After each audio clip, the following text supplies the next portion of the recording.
perspective. So here's the question: should a 7-year-old decide their gender, or should their parents step in? Let's talk about James Young, the child at the center of America's most controversial gender identity case. Very rare do I find myself surprised at anything that I see on the internet. I mean, just nothing surprises me anymore at all. I don't know about you. It's almost as though everything is just normal because we've seen it all. What haven't you seen on the internet? But there is still some stories out there that would just make you cringe, because the human in me, I just can't expect these things to happen. So I found this story because this story has been trending and I thought it's important to talk about it. And for me, who's started to step outside and have conversations with people, I think it's very important to bring this to light. So, yeah. Oh, you're a boy, right? No, I'm a girl. Who told you you were a girl? Mommy, When did she tell you you were a girl? 'cause I love girls. Oh, I see. So mommy told you you were a girl? Uh-huh. Does mommy do anything else like with a girl with you? Mm-hmm. Like what? Like kisses. What does she do? She do put them on me. She puts dresses on you? Oh wow. And what else does she do? She buys my headbands Uh-huh. and she get me hair clips, Oh, hair clips? Okay. What else? some microphones, What else? like a skeleton. Does she do anything with your fingers? Yeah. What? She paints my nails. Why does she do that? 'Cause I love like nail polish. Oh. So mommy puts you in a dress and puts nail polish on you? And what does mommy tell you? She tells me I'm a girl. Oh, okay. Do you think you're a girl? Uh-huh. You do? Is that why you wear this, so that you can have long hair? Okay. Okay, guys, if that didn't just make your blood boil, then I don't know what is going to make your blood boil. I'm just saying. So, what you're listening to is the Texas father who was stopping the wife from transitioning their son. And because she couldn't succeed in doing so, you know what this woman did? She made sure that she went to court. She went to court to have them step in and take over. There is a follow-up story here on Facebook that I found. So I'm gonna click over to this other link. Um, yeah, because once again, if this just doesn't make your blood boil, then I don't know what will. You're a boy, right? No, I'm a girl. Who told you you were a girl? Mommy, When did she tell you you were a girl? 'cause I love girls. Oh, I see. So mommy told you you were a girl? Uh-huh. The state of California says that I have to pay for the chemical and physical castration of my son as child support. I'm not going to pay that child support. I'm not going to pay anything to hurt my son. And that means you'll be going to prison? California is going to send me to prison for that. Woo! Can you imagine?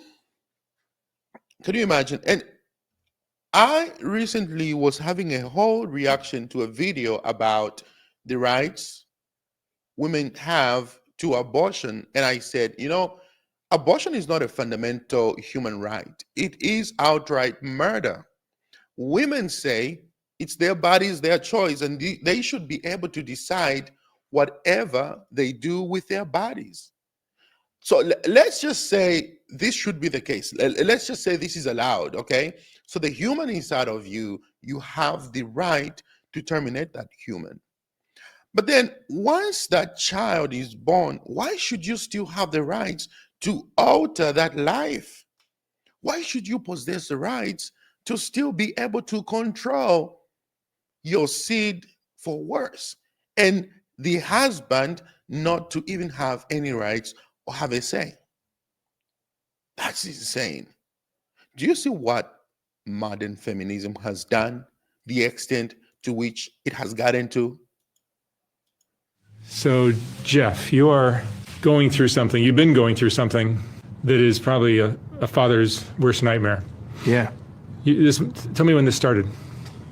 Started when my son was about 2 years old. My ex-wife, who's a pediatrician in Capel, Texas, started thinking that he might be a girl and started trying to transition him to a girl. Wow. And when I tried to put a stop to that, she filed for divorce and used her relationships with care providers to force me out of my house. And so I moved about a mile up the road from my sons. Wow. She filed for divorce formally, and I had 50-50 custody of him. And just after his third birthday, you know, I took the first iPhone video I'd ever taken, and it was him telling me that he thought he was a girl because his mommy tells him a girl. You can go on YouTube and just search for "mommy says I'm a girl." You'll find. Okay. So if one parent says yes and the other parent says no, then who gets to have a final say? Now, this is why it's very important to be assertive as a man and lead your house. Okay. I don't know what changed in this relationship and why he found himself in this relationship with the most treacherous woman that has ever walked this planet. He probably was a leader in the home. I don't know. But somewhere, the borderline of communication was just destroyed. You can definitely tell that this woman was wearing pants.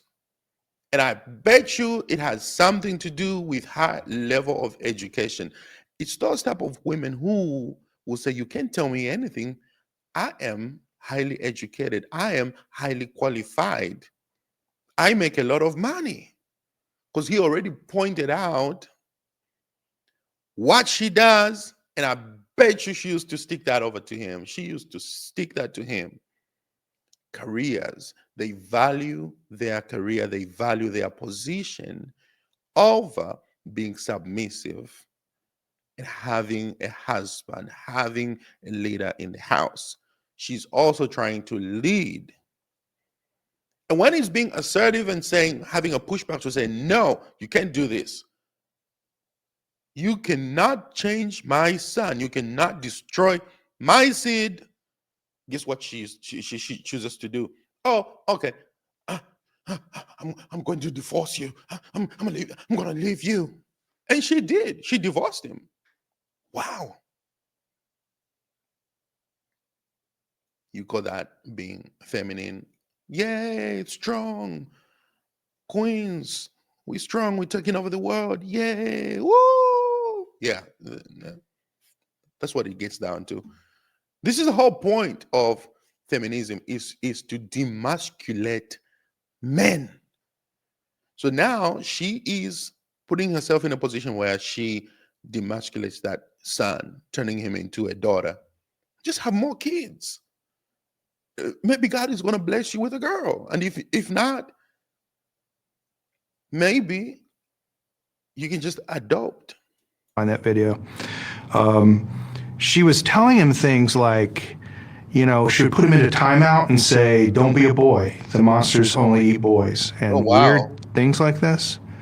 And she began to then socially transition him, and that led to a titanic battle in the state of Texas that culminated in me getting the procedures outlawed in Texas. And let me just pause right there. You see, the thing about children is that around that age, their sense of gender identity is not stable before puberty. So the study shows, actually have it on my teleprompter here, the notes from my research. Study shows the gender identity often changes with age. Okay. So these social transitions can set a lifelong direction before the child fully understands what's happening. What essentially this means, whatever you validate in that child's mind, they begin to believe that. Whatever you reinforce in the child's mind, because they're trying to figure it out. Like at that point, you're not thinking about whether you're a boy, whether you're a girl. You're going to see, kids just playing with anything around this time. You can give them girls' toys and they're going to play with girls' toys.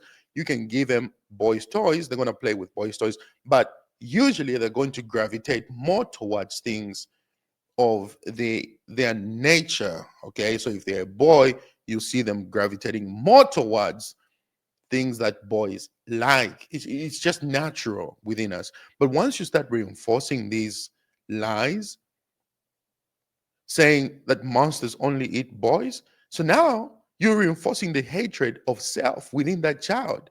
You think that child is just going to grow up and appreciate being a boy? Of course not.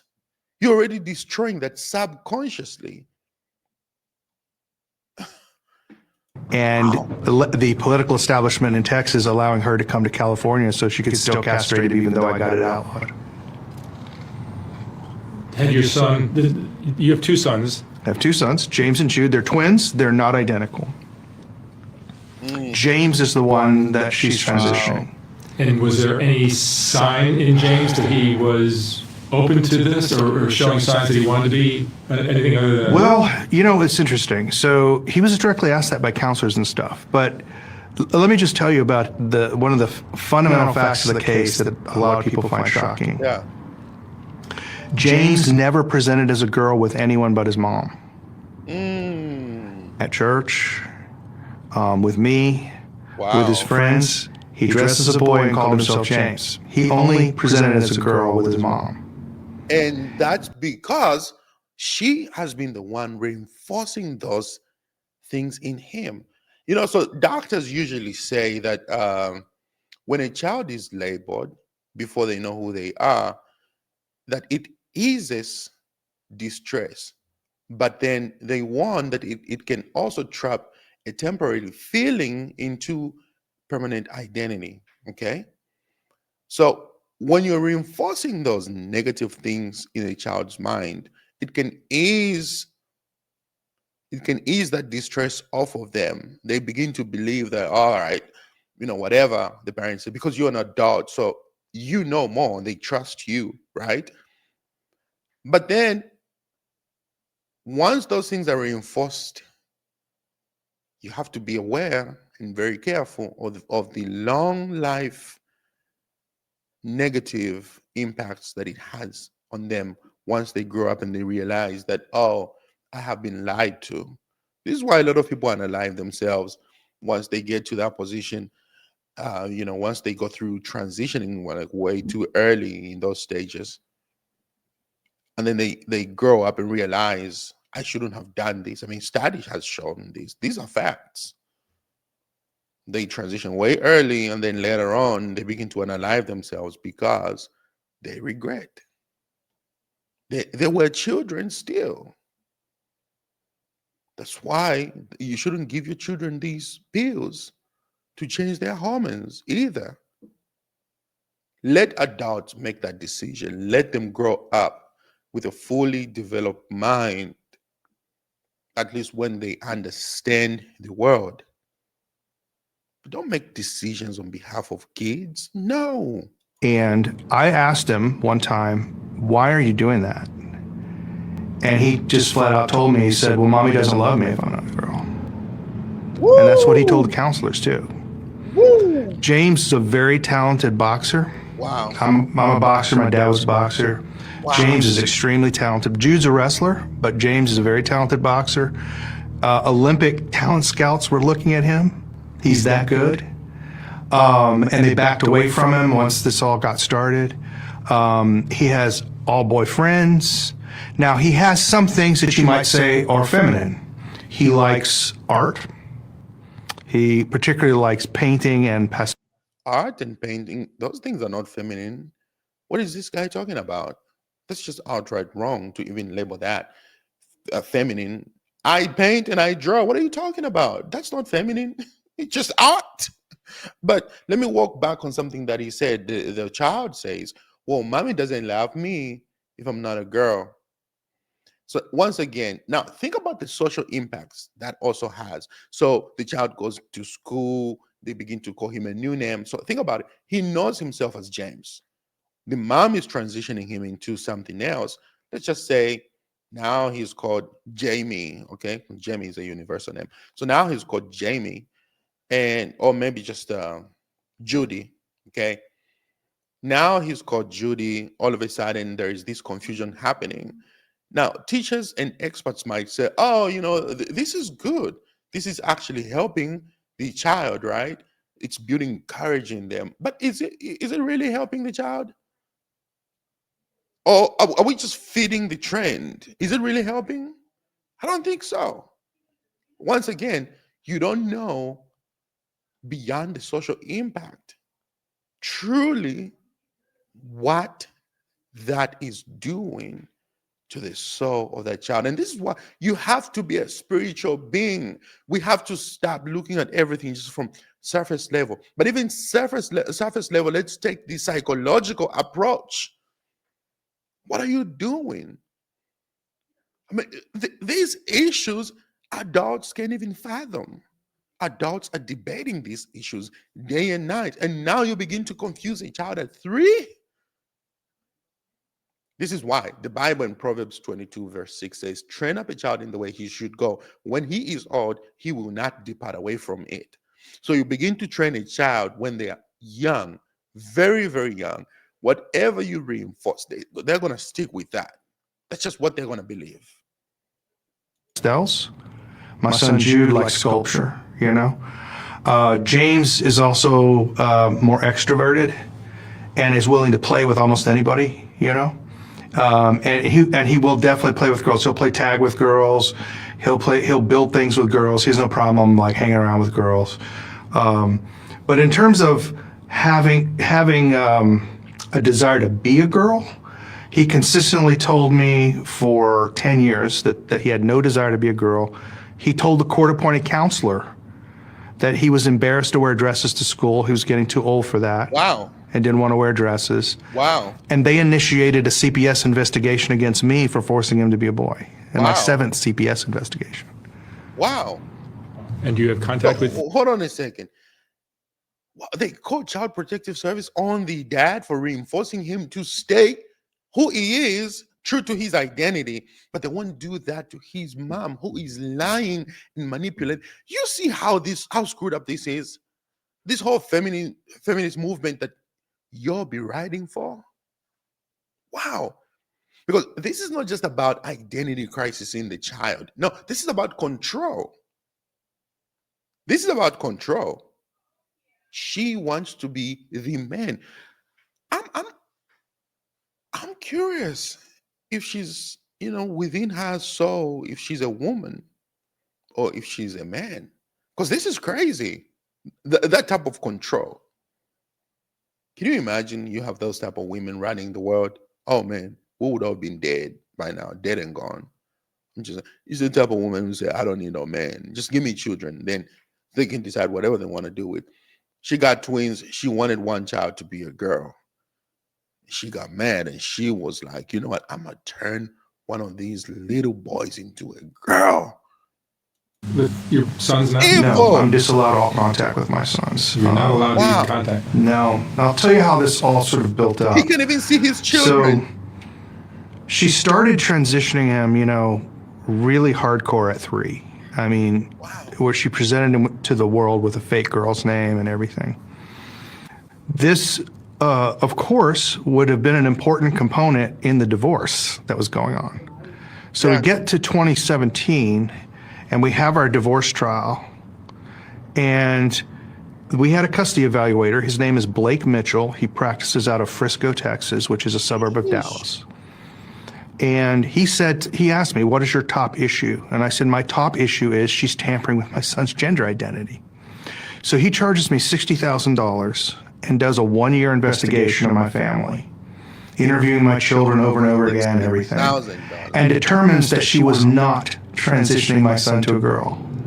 He straight up lied to the court and said that I had made a false accusation against her for saying that she was trying to transition my son to a girl. And on that basis, I lost 50-50 custody and got less than standard possession time. Oh, wow. So I basically got, 4 to 6 days a month with my sons. So that's how the divorce ended, with the psychologist just outright lying. Now, I've been lucky with these psychologists that lie. I've been able to prove they've lied, so the court actually set aside his report. But that's what he actually told the court in his report. So she then starts really ramping up it again, and now he's wearing makeup to school. He's using the girls' restroom at his elementary school, which was Pinkerton Middle School in Coppell, Texas. I got that school shut down. That school doesn't exist anymore in Coppell. They shut down. Got rid of the principal there. Her name is Miss Mickelson, who's the one that really transitioned my son. And I found out after 2.5 years, they had been transitioning my son secretly behind my back. So I would bring my son to Pinkerton Middle School in Coppell in boys' clothes, because he wears boys' clothes with me. Yeah. And they would give him a dress and tell him to use the girls' bathroom. And when I found that out, I filed grievances against the public school. And of course, they exonerated themselves, saying that under their nicknames policy, they're allowed to call him whatever he wants. And they're allowed to put him in dresses because he wants to wear it and it doesn't harm him in any way.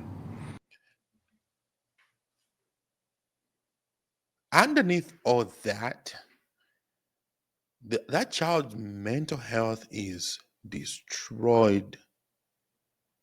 Destroyed 100%. Damaged. And so there was just no place to go. It's virtually impossible in Texas to sue a school district because they have sovereign immunity. So this kept ramping up with my ex-wife. Wow. Until finally I look in the medical records with my ex-wife chose a pediatrician, Dr. Jennifer Pape, in Flower Mound, Texas, where I live. And Dr. Pape, in the medical records, it says that her and Miss Georgelis, my ex-wife, were planning on chemically castrating James at age 8 or 9. Oh, no.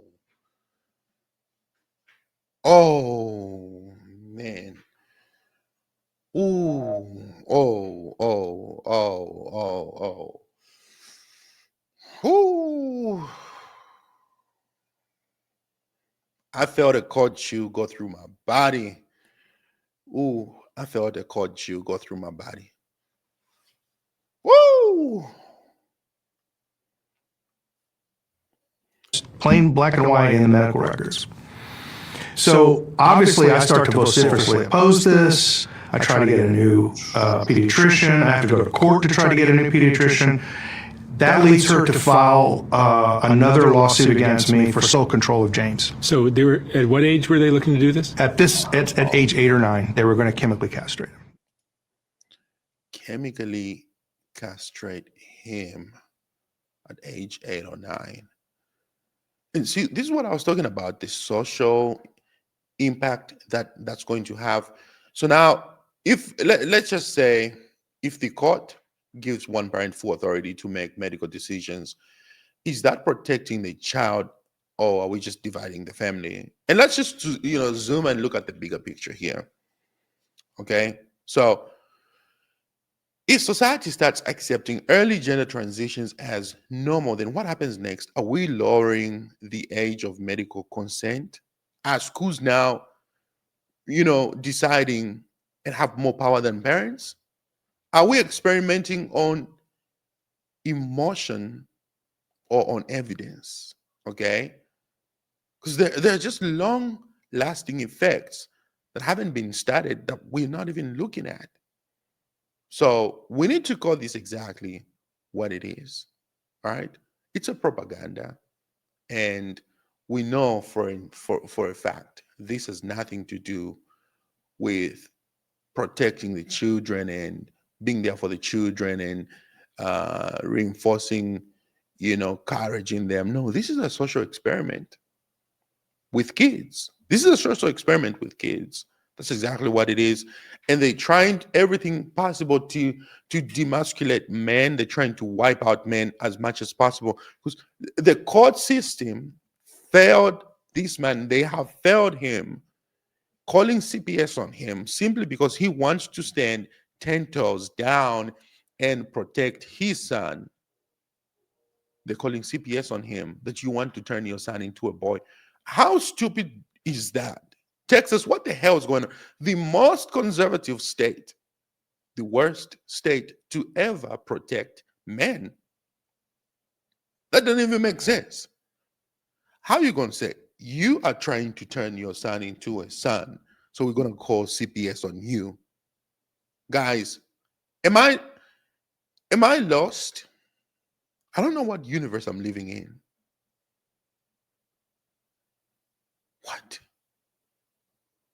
What the hell is going on? For every single person who says we do not need to speak about this, it doesn't affect our children. Well, here you have it. The court system, CPS, the school, and the freaking medical system as well. 4.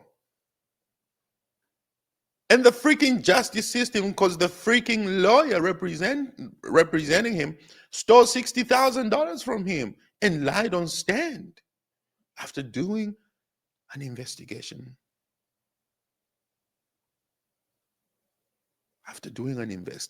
Can you imagine? Who do men have to turn to? Who do men really have? This is why it's very important for men to have these conversations. Because when you just thought, oh, this has nothing to do with your kids. Yes, it does. It has everything to do with your kids. We got to be very careful with the women we choose as men to settle down with. Woo! Boy, that was hard to watch. But let me know, what do you think about this video? Drop your comments in the comment section below. If you're new to my channel, make sure that you subscribe. Leave a timestamp on which part of the video you disagree with or agree with, so we can further the conversation. I will see you guys on the next one. Thanks for watching.